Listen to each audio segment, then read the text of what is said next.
প্রিয় অষ্টম শ্রেণীর শিক্ষার্থীবৃন্দ, আশা করি তোমরা ভালো আছো।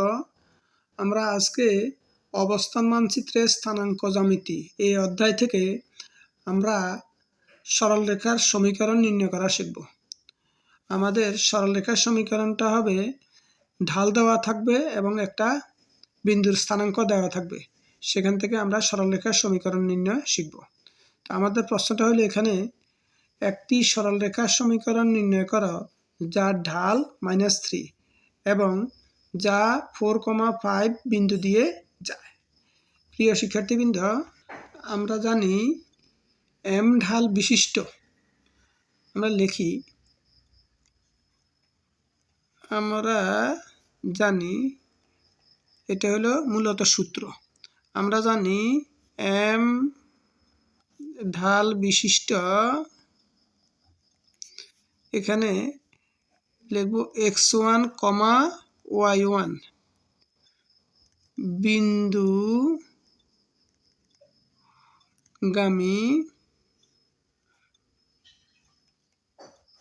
সরলরেখার সমীকরণ। প্রিয় শিক্ষার্থীবৃন্দ, আমাদের মূল সূত্রটা হলো কি, m ঢাল বিশিষ্ট x1, y1 বিন্দুগামী সরলরেখার সমীকরণ। সমীকরণটা হবে কি, y minus y1 equal to m into x minus x1। প্রিয় শিক্ষার্থীবৃন্দ, আমাদের এই সূত্রটা ভালো করে জানতে হবে। কি লিখলাম, m ঢাল বিশিষ্ট x1, y1 বিন্দুগামী সরলরেখার সমীকরণ। সমীকরণটা হলো y minus y1 equal to m into x minus x1। প্রিয় শিক্ষার্থী, আমাদের এখানে ঢাল দেওয়া আছে কত, -3। তাহলে আমরা লিখতে পারি, সুতরাং -3 ঢাল বিশিষ্ট,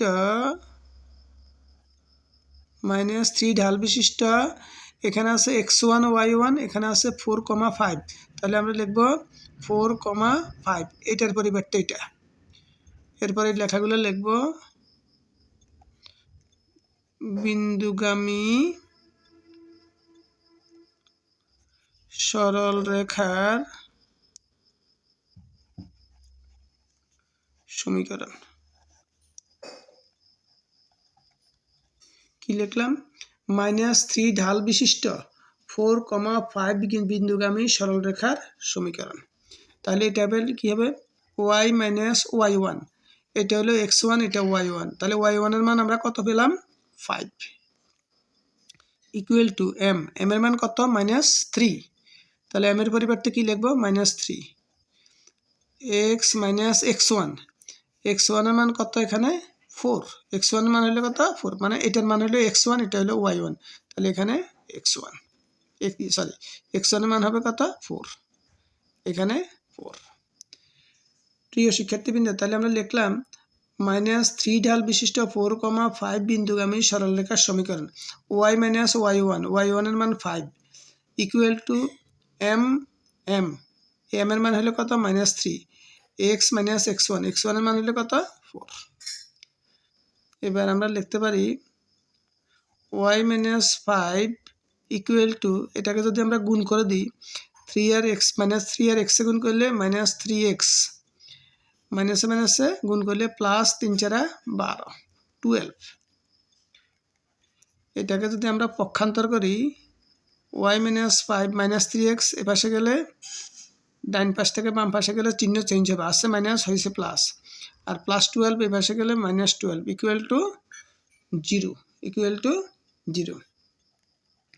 এবার আমরা এক্সটাকে আগে লিখি, 3x + y, এখানে 12 মাইনাস 5 মাইনাস, তাহলে এক জাতীয় চিহ্নের সংখ্যা দুটো যোগ হবে।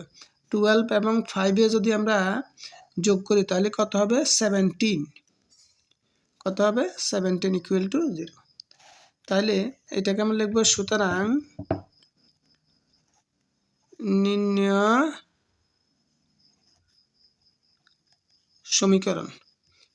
সমীকরণ কত, 3x + y minus 17 equal to 0। নির্ণয় সমীকরণ 3x + y = 17 equal to 0, 3x + y minus 17 equal to 0। প্রিয় শিক্ষার্থীবৃন্দ, আশা করি তোমরা বুঝতে পেরেছ। ক্লাসটি ভালো লাগলে আমার চ্যানেলটা সাবস্ক্রাইব করে দেবে। ধন্যবাদ সবাইকে।